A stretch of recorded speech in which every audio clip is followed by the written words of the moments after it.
बेटी बचाओ बेटी पढ़ाओ, मतलब पहले बेटी को बचाओ, उसको इस दुनिया में आने दो और भ्रूण हत्या ना कराओ। उसके बाद 2 बेटियों के बाद एक जो तीसरी भी अगर बेटी आ रही है उसको भी आने दो दुनिया में, उसको भी कचरे में मत फेंको, उसको भी पालो पोसो। क्या पता उसमें से कोई इंदिरा गांधी निकले, कोई झांसी की रानी निकले, कोई सरोजनी नायडू निकले, तो उनको भी पढ़ने और बढ़ने का मौका दो। एक बार आप मौका देके तो देखिए, लड़कियों के अंदर बहुत प्रतिभा होती है। कितने सालों से मैं सुन रही हूँ, हर साल हाई स्कूल और इंटर का जो रिजल्ट आता है उसकी हेडलाइन यही होती है कि बेटियों ने बाजी मारी, बेटियों ने बाजी मारी। अब वो बाजी मार के वो बेचारी वो प्रतिभाएं जाती कहाँ हैं, ये पता करना है। तो मुझे जो सोचा, थोड़ा थोड़ा समझ में आता है, जो मैंने सोचा वो ये है कि जैसे एक आपने शब्द सुना होगा जब आप अखबार पढ़ते हैं, न्यूज़ चैनल्स पे तो नहीं आता है, प्रधानपति। सरकार ने सीटें रिजर्व की महिलाओं के लिए कि इस महिला पे केवल इस सीट पे केवल महिला ही इलेक्शन लड़ सकती है, वो विधायकी का हो, प्रधानी का हो, पार्षदी का हो। तो महिलाओं को वहाँ पे खड़ा करना मजबूरी हो गई। वो जीत भी जाती हैं, अगर 40% औरतें खड़ी होंगी तो भी जीत भी जाएंगी।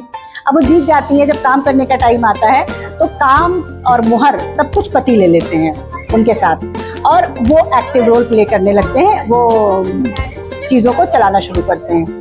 तो उस पोस्ट को कहा जाता है प्रधानपति। बाकायदा उनका सम्मान होता है, समाज में सम्मान है उनका, प्रधानपतियों का। अब इसमें सारी गलती आदमियों की नहीं है।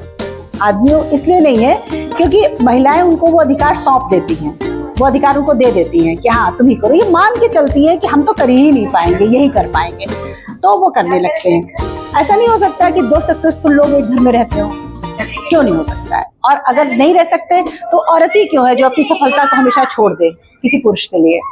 तो इसमें औरतों को आगे आना पड़ेगा, उन्हें अपनी जिम्मेदारियां खुद निभानी पड़ेगी, तभी जाकर के वो पूरी तरीके से, जिसे कहते हैं कि बेटी बचाओ बेटी पढ़ाओ बेटी कढ़ाओ, उसको इस लायक बनाओ। नहीं तो जैसे हमारे हिंदी साहित्य में, हमारे संस्कृत साहित्य में स्त्रियों की तुलना लता यानी बेल से की गई है। बेल क्या करती है कि थोड़ा सा बढ़ती है, उसके बाद जैसे ही कोई खंभा, कोई दीवार, कोई बड़ा पेड़ देखती है उसके इर्द गिर्द लपट जाती है, लिपट के ऊपर बढ़ती है, तब वो फूलती है, तब फलती है। तो ऐसे ही होता रहेगा अगर वो सहारा पकड़ना बंद नहीं करेंगी। इंडिपेंडेंट होने का मतलब है कि आप इंडिपेंडेंट होइए, अपनी जिम्मेदारियां खुद निभाइए और उस जिम्मेदारी से जुड़े लाभ आप लीजिए, आपका परिवार भी ले। ये नहीं कहा जा रहा है कि परिवार से अलग होकर आपको सब कुछ करना है, लेकिन जिसे कहते हैं ना कंधे से कंधा मिला के चलना, ये तो देखिए तभी हो पाएगा जब आप शाना बशाना काम भी करेंगे, मेहनत भी करेंगे। केवल फायदे लेने के लिए नहीं होगा कि केवल कहने के लिए कह दिया कि हाँ हम तो इंडिपेंडेंट हैं।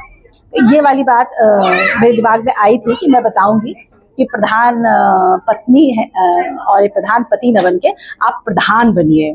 जैसे आप डॉक्टर होती हैं तो आप डॉक्टर होती हैं, आप डॉक्टरनी नहीं होती हैं।